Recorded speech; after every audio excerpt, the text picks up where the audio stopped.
De México nos vamos hasta España y nos da enorme gusto a Rosa y un servidor que un escritor y periodista peruano, limeño, nos abra las puertas de su piso, como les dicen, en España, en Madrid, y tener la oportunidad de conversar contigo. La verdad, te puedo decir, querido Renato, porque aunque es la primera vez que nos vemos a través de una plataforma, yo creo que uno Sí. aprende también a querer a la gente a través de lo que escribe. Y hay un Mm. libro del cual espero platiquemos que se llama Algún día te mostraré el desierto, que es Diario de Paternidad, que me hizo tener contacto contigo, aún y que yo no soy padre, pero me llamó la atención desde que lo vi en una estantería en Gandhi, en la librería, una librería muy importante en nuestro país, en México, y lo dije, pues yo por qué lo compraría si no soy padre, pero le dije, no, precisamente por eso, sin conocer más, sin ni siquiera leer la contraportada, tomé el libro y la verdad que ha sido una gran sorpresa, muy, muy grata sorpresa para mí. Así que ya platicaremos de esto y te quiero agradecer, querido Renato, la oportunidad que nos das a Rosa y a mí de llegar desde México hasta España, vía Perú, para poder conversar contigo. ¿Cómo estás? Bien, bien, Rosa, Héctor, muchas gracias por invitarme al programa de radio en general, a tener esta conversación y a hacer esta triangulación entre México, España, Perú. México es un país al que yo quiero mucho. Mi abuelo paterno fue embajador en México muchos años, hace ya muchísimo tiempo.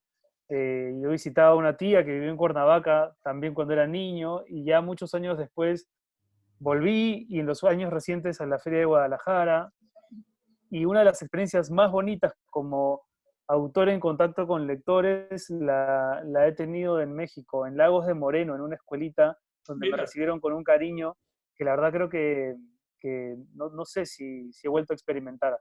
Pero estoy bien dentro de lo que cabe. Aquí España, como ustedes saben, viene siendo uno de los países más golpeados por la crisis de la pandemia y Madrid en particular, ¿no? Es una ciudad que todavía sigue en fase cero, en esta nueva etapa de desescalada, como le llaman aquí, en transición a la nueva normalidad, que para todos será, por supuesto, siempre una incógnita. eh, perdón, Rosa. Renato, hay una novela que ya la mandé pedir, que espero que me llegue también en unos días, muy pronto, que es La distancia que nos separa.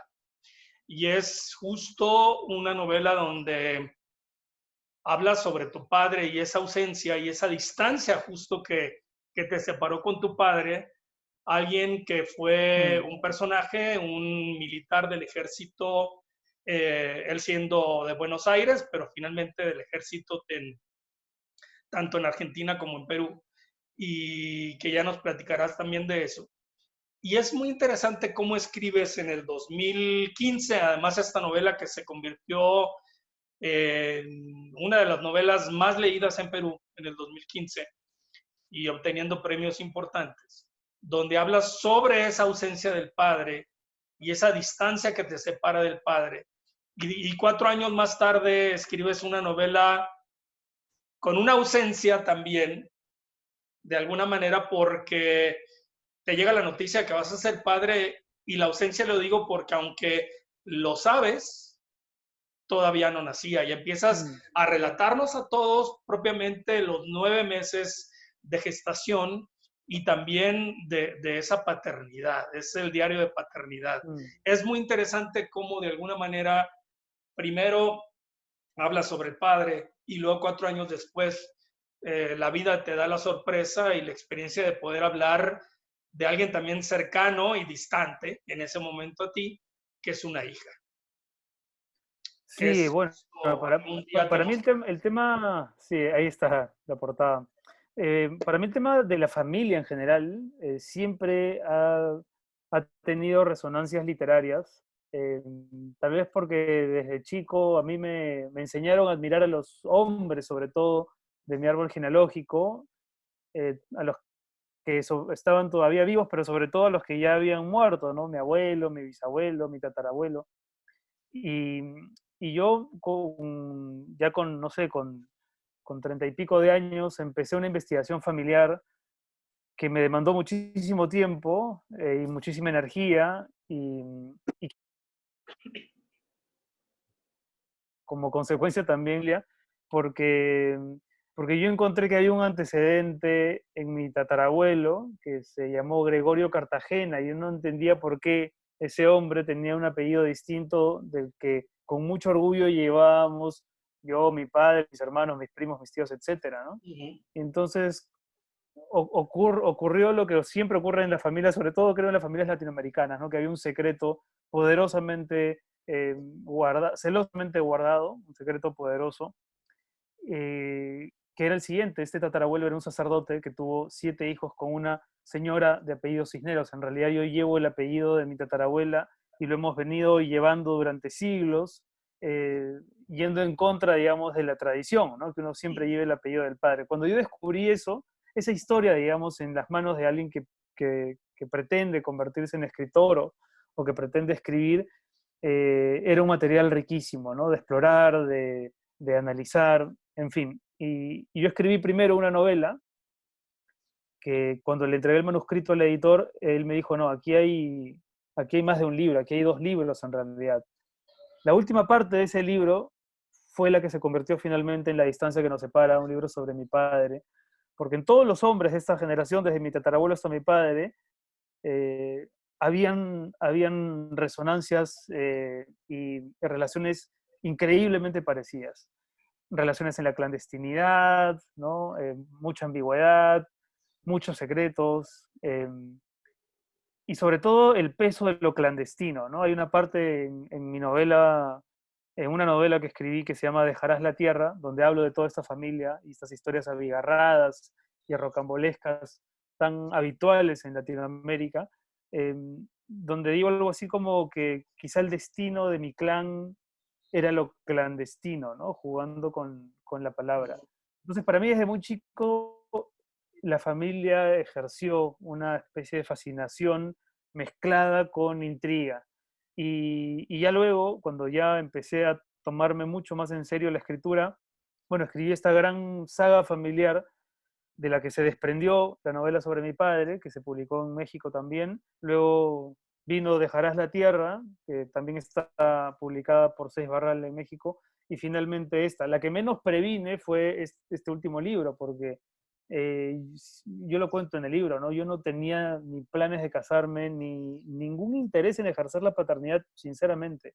Hasta que, bueno, conocí a la que hoy es mi esposa, y ella sí es muy familiar y desde muy temprano me hizo saber que ella sí estaba interesada en tener hijos, y yo para ese momento ya estaba por publicar la novela de mi padre, y quizás si no hubiese hecho ese trabajo de investigación, casi como de periodismo familiar, pero también con mucha literatura, porque hay cosas que yo no vi, que yo no viví, que sin embargo he recreado, eh, quizás si no hubiese escrito esos libros, en particular el libro sobre mi padre, quizás no me hubiese animado a dar el paso ya certero y firme hacia la paternidad. Y digo certero y firme, pero en realidad cuando supe que me iba a convertir en padre, todo aquello que yo tenía como certezas se desplomaron, ¿no? Y se vinieron abajo. Y yo creo que eso es una situación probablemente mucho más recurrente en estos tiempos, ¿no? Los padres de mi generación, quiero decir, los hombres de mi generación que se convierten en padres, son muy distintos de los hombres que fueron nuestros padres, ¿no? Que tenían otras preocupaciones y que tenían muy poco tiempo y quizá predisposición para hablar con sus hijos de temas íntimos. Estaban más preocupados en la economía del país, en las crisis de nuestros países. Eh, y entonces quizá la mía es una generación de gente que sí, que teme menos hablar de su fragilidad, de su vulnerabilidad. Y el libro lo escribo desde ahí, ¿no? Desde esa mezcla de felicidad y pánico que me produjo la noticia de la inminencia de la paternidad. Sí, Renato, con estos dos libros, La distancia que nos separe y esta de Algún día te mostraré el desierto, ¿lograste incursionar en todos estos aspectos familiares? Irte a esos secretos que siempre, digo que hay en muchas familias hay secretos. ¿Cómo lograste o sientes que todavía puedes hacer otro tercer libro o quedaron resueltas muchas de esas incógnitas o heridas o situaciones que tú viviste desde niño y que con esto hayas podido cerrar una parte de tu vida? Mm.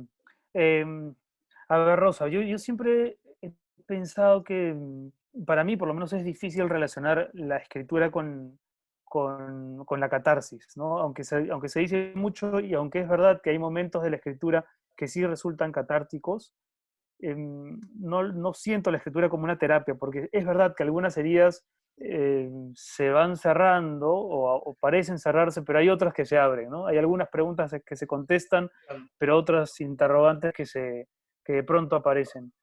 Y son libros en realidad inacabables. Yo los he terminado, como decía, no sé si era César Aira, que uno termina los libros para que los libros no terminen con uno, ¿no? Yo los acabé para que ellos no acaben conmigo, porque podría perfectamente haberme quedado 20 años investigando a mi familia y a los personajes que me resultaban más interesantes, mi padre entre ellos, por cierto, y hubiese tenido ahí la coartada perfecta para seguir escribiendo y nunca publicar y nunca meterme en problemas, porque uno se mete en problemas cuando publica estos libros que son tan personales, aun cuando están hechos de recuerdos un poco caprichosos.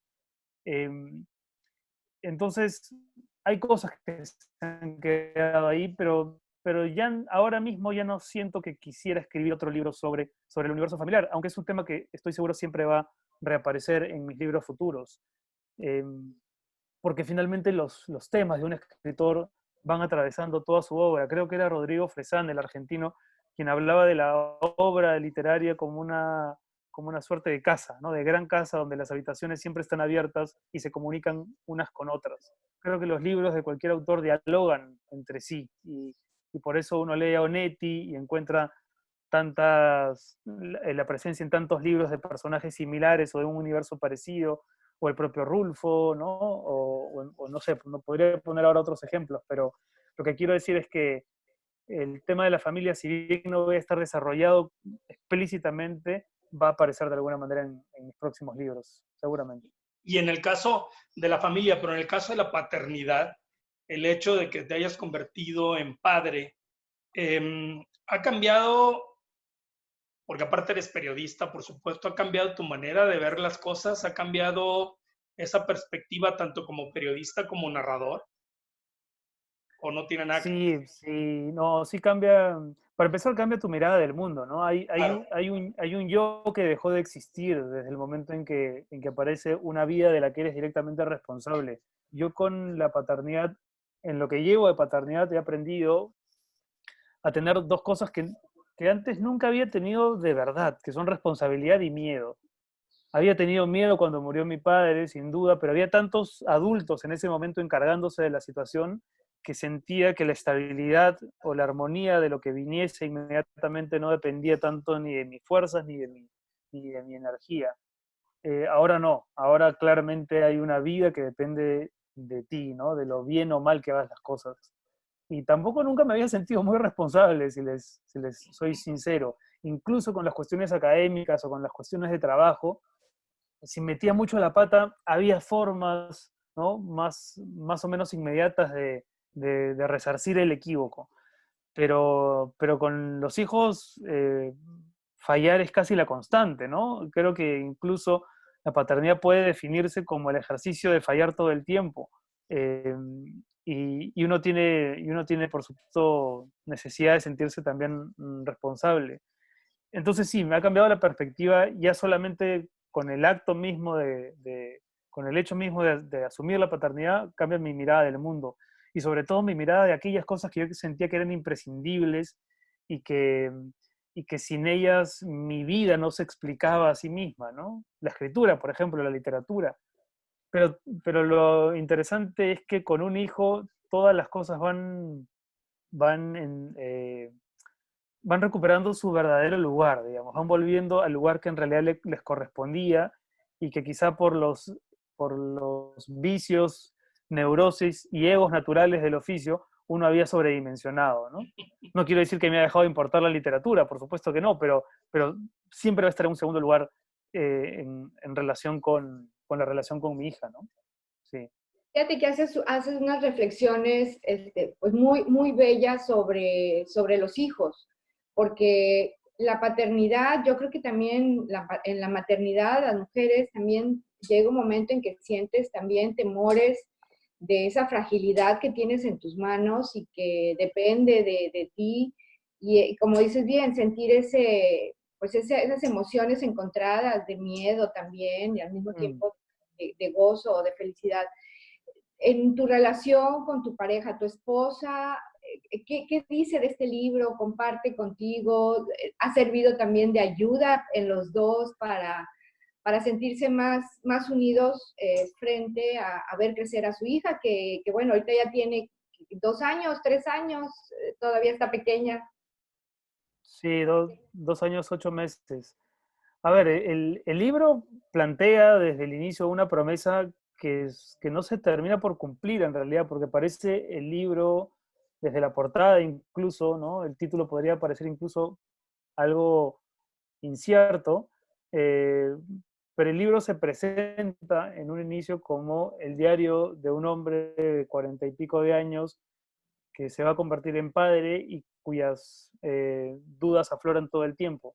Pero con el avance de las páginas y con el paso del tiempo, eh, el libro se convierte en una crónica de una separación, ¿no? Muy difícil que ocurrió y que de alguna manera ensombrece también la experiencia luminosa de la paternidad. Entonces el libro habla, por supuesto, de la paternidad, pero habla también del machismo, habla Sí. de lo difícil que a veces pueden ser las relaciones cuando llega un hijo, de la necesidad o no de tener hijos al mundo, de traer hijos al mundo, porque esa es otra cuestión que a mí me ha obsesionado, ¿no? Nunca llegaré a ser un antinatalista, que es una corriente que existe y que tiene muchos defensores, muchos científicos, por cierto, que sostienen que ya la especie no debería reproducirse. Y sin embargo, ¿no? Desde muy niños aprendemos que junto con otras determinadas cosas, la experiencia de la paternidad forma parte de la realización personal, ¿no? O existencial. Y eso de verdad es bien discutible. Yo creo que no todas las personas están llamadas al ejercicio de la paternidad. Y lo vemos todo el tiempo, ¿no? Nuestros países están llenos de historias tristísimas, dolorosas, de padres que abandonan su hogar, de padres que golpean a sus hijos, de padres que ejercen un tutelaje autoritario y, y que quizás no se preguntaron para qué exactamente querían ser padres, ¿no? En qué los iba a beneficiar. Que es una pregunta difícil que casi nadie se hace. Yo claramente me la hacía y no me la hacía, pero bueno, pero quizá porque tengo un temperamento más, ya lo decía hace un rato, más neurótico. Em, entonces sí, hay varias reflexiones a partir de la experiencia de entrar en contacto con un hijo. Y una de las más recientes que he experimentado, que ya no la consigné en el libro porque ya no la estaba viviendo todavía, es que cuando uno educa, quizá voy a sonar un poco psicoanalítico, pero cuando uno educa a un niño, eh, de alguna manera está intentando reeducar al niño que uno fue, ¿no? Sí. Retrospectivamente, ¿no? Y además inútilmente, porque uno ya no es niño, pero hay algo en la relación de un padre o madre con su hijo pequeño, que pasa por ahí, por esa dimensión más bien psicológica en la que uno quizás, ¿no? Subconscientemente está intentando corregir al niño que uno era. Y eso también, digamos, desde el punto de vista artístico, creativo, es fascinante como ángulo de análisis. Y lo otro, que creo que tiene que ver con lo que conversábamos antes del miedo y la responsabilidad, es que uno disemina todo el tiempo en los hijos una serie de información y toma decisiones por ellos que van a terminar por moldear su personalidad, lo quiera o no lo quiera el hijo, ¿no? Y eso a mí siempre me ha llamado profundamente la atención. Hay algo en la dinámica familiar que es profundamente autoritario, ¿no? por más que uno se lleve muy bien con sus parientes y quiera mucho a sus padres y reciba de ellos mucho amor, ellos toman decisiones por uno que, que generan un sustrato de tu personalidad que es inamovible, ¿no?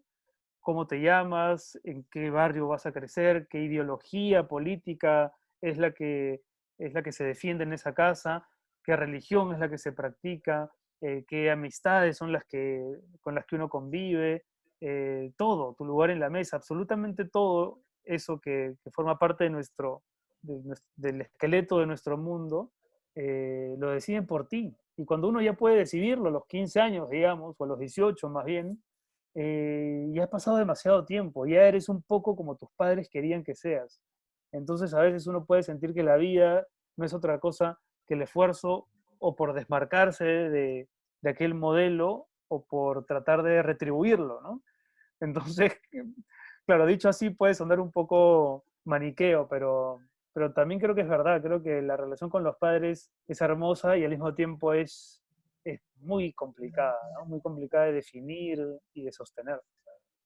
¿En qué estás trabajando ahora? O, me refiero en la parte literaria, que si bien sabemos que además eres periodista, que en las madrugadas tienes que participar en un programa de radio hasta que se transmite en Perú, pero finalmente en la parte literaria estás empezando ya a escribir algo, estás empezando a esbozar algunas ideas.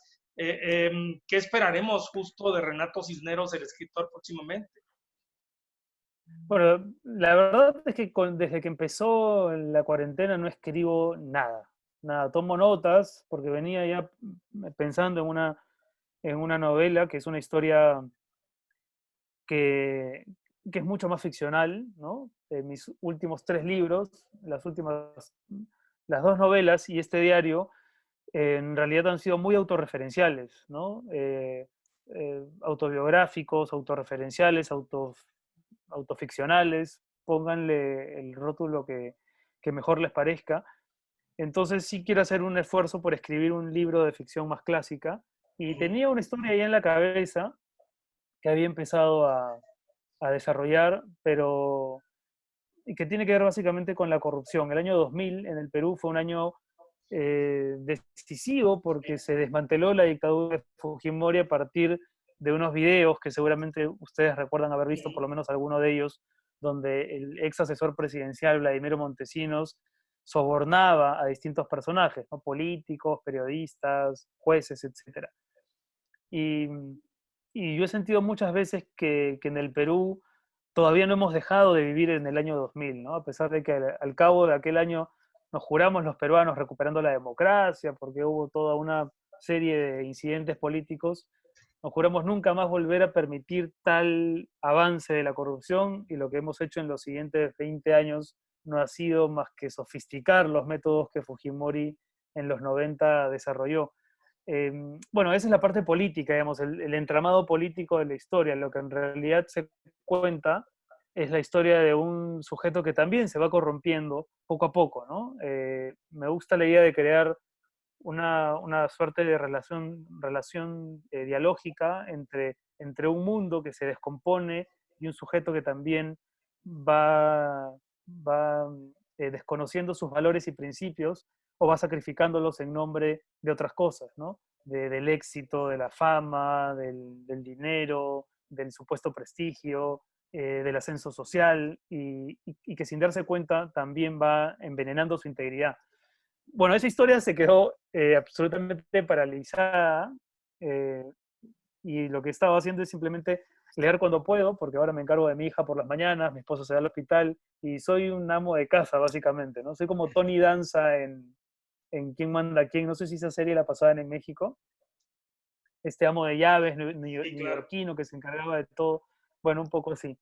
Y leo lo que puedo, lo que mi hija me deja leer, y espero retomar cuando reabran las guarderías un poco los horarios en los que trabajaba, pero ya no sé si cuando vuelva a escribir el libro o a tomar esas notas, sentiré que valga la pena. Esa es una de las cosas que he pensado en las últimas semanas, porque es verdad que el mundo está cambiando, ¿no? Y está cambiando a unos niveles que uno no dimensiona y que no puede aprender. Entonces, yo no sé si cuando me sienta nuevamente frente a esa historia le encuentre sentido, porque el mundo del que hablaba, si bien tiene mucho que ver con este mundo todavía, también ya es otro mundo, ¿no?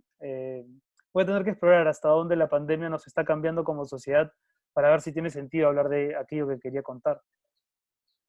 Ahorita que estás, bueno, tu trabajo como periodista y que estás en Madrid, en una ciudad que ha sido, pues bueno, todas en el mundo, pero que ha sido también de las más golpeadas en Europa, lo que escuchábamos en las noticias.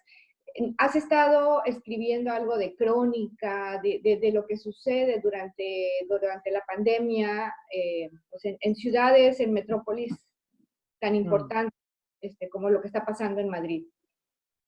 Sí, bueno, más que crónicas, lo que escribo diariamente, semanalmente, perdón, son columnas. Tengo una columna en la revista Somos del Comercio de Perú y ahí es donde he venido, de alguna manera, reflexionando y contando las cosas que veo desde aquí, ¿no? Porque la ventaja, entre comillas, muy entre comillas, de vivir aquí hoy es que de alguna manera estás en contacto con los escenarios futuros para países como el Perú o como México incluso, ¿no?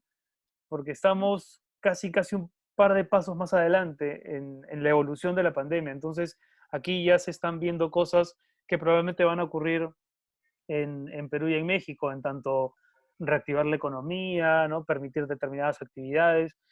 Pero en el momento más funesto de la pandemia, a inicios de abril, cuando se morían casi 1000 personas por día, era muy difícil no pensar en otra cosa que no sea eso, ¿no? Incluso abrí un libro de ficción y recuerdo que mi yo periodista me generaba un sentimiento de culpa, ¿no? Porque debería estar viendo noticias y viendo información, no solamente para contarlo en el programa de radio, sino por mi propia curiosidad. Y en un momento recuerdo un día que estaba viendo un noticiero aquí en España. En España, en Madrid, se habilitó el Palacio de Hielo como morgue, ¿no? Fue una de las cosas que más me ha impactado. El Palacio de Hielo es un mall, es un centro comercial cuya máxima atracción es precisamente una pista de hielo. Y cuando buscaban lugares donde colocar los cadáveres, bueno, llegó un punto en que ya no encontraban camiones frigoríficos ni nada que se le parezca para poder albergar a tantos y tantos cadáveres. Y resolvieron, ¿no?, habilitar la pista de hielo, un lugar destinado, pensado para el entretenimiento, como una morgue provisional. Entonces había gente que trabajaba ahí y que todos los días veía llegar 400 ataúdes, en fin, un espectáculo horrendo. Y uno de los médicos sanitarios que trabajaba ahí, un día lo entrevistaron y él dijo una cosa que me impresionó, dijo, eh, aquí no dejan de llegar los muertos, ¿no? Es como si todos los días se cayera un avión. Y, y usó esa imagen que quizás sin proponérselo resultó, por lo menos para mí, altamente simbólica, porque solamente cuando uno le pone a la cifra algún tipo de rostro o de envoltura humana, ¿no? Uno siente el impacto de la muerte, ¿no? Entonces todos hemos estado en un avión, todos hemos tenido miedo de que se caiga el avión, todos hemos probablemente sentido o lamentado mucho algún accidente aéreo. Entonces, cuando en la ciudad en la que vives todos los días se cae un avión y la gente aprende a convivir con eso, es horrendo, ¿no? Entonces, bueno, y cosas como esas que me iban llamando la atención, sí, las escribía y las sigo escribiendo en las columnas, ¿no? Y, y tratando es inevitable comparar, ¿no? Las comparaciones son odiosas, pero también son inevitables. Y aunque el sistema médico español es un sistema de primer mundo y que tiene una tradición, digamos, de solvencia acreditada, también se vio colapsado. Entonces yo decía, ¿qué va a ocurrir en un país como el Perú, donde el sistema sanitario es absolutamente endeble y precario? Y bueno, y estamos viendo, ¿no? Hoy en el Perú se supone que estamos llegando recién al pico de la curva de contagios, pero hay muchos países, en mi país, como seguramente ocurre en México, ¿no? El Perú es un país muy centralizado, entonces en Lima, claro, ya se habla de reabrir negocios y de reactivar la economía, pero en la selva, en Loreto, en Iquitos, en Claro. Ucayali, en Pucallpa, donde las comunidades nativas no tienen una sola mascarilla, donde no hay agua potable, eso es el infierno, ¿no? Entonces, todo eso me genera muchas ideas, muchas de ellas muy tristes, por cierto, de las, con las que solamente puedo tramitar escribiendo, ¿no? Sí. Sí, seguramente nos está cambiando la percepción de la vida, de la muerte, de lo que realmente son nuestras prioridades. Y como bien dices, también estamos viendo, escuchando noticias de países primermundistas que están también sufriendo esta crisis y los tantos países que tenemos dentro de un mismo país en América, lo vemos en todos los países. Tenemos Brasil, por ejemplo, también están pasándola muy difícil en la selva. Creo que todo esto es casi como una novela de ciencia ficción. Lo he escuchado más de una vez de personas jóvenes que dicen, es que no puedo creer que esto esté sucediendo. Parece que estoy en una película de ciencia ficción. Esto te va a dar, ¿crees que pasando un tiempo, estas experiencias que estás narrando también, te van a dar para otra novela, para otro tipo pues ahora sí que de catarsis también, ¿por qué no? La verdad es que no lo sé. Siento que hoy hay mucha incertidumbre y fuera de la palabra de los médicos, de los epidemiólogos, de los que están en el contacto directo con el virus o tratando de desarrollar la vacuna, creo que fuera de ellos de verdad nadie tiene muy claro nada, ¿no? Incluso muchos de ellos no saben qué va a pasar. Eh, Puedo intuir que tal vez, ¿no? Todo lo que se está viviendo en algún momento eh, pasará a formar parte del bagaje personal y uno lo podrá procesar con un poco más de alivio, pero ni siquiera sé cuánto alivio habrá en ese otro mundo al que estamos entrando, ¿no? Eh, el término de nueva normalidad a mí se me hace como una expresión un poco vacía, como un oxímoron poco eficaz, ¿no? No sé si la normalidad puede llegar a ser nueva y no sé si hay normalidad en lo nuevo ni novedad en lo normal, ¿no? Además, el otro día estaba investigando y vi que es un término que ya en el 2008 se utilizaba para definir el tiempo que iba a seguir a la crisis financiera, ¿no? que hubo en muchísimos países de Europa, de Estados Unidos.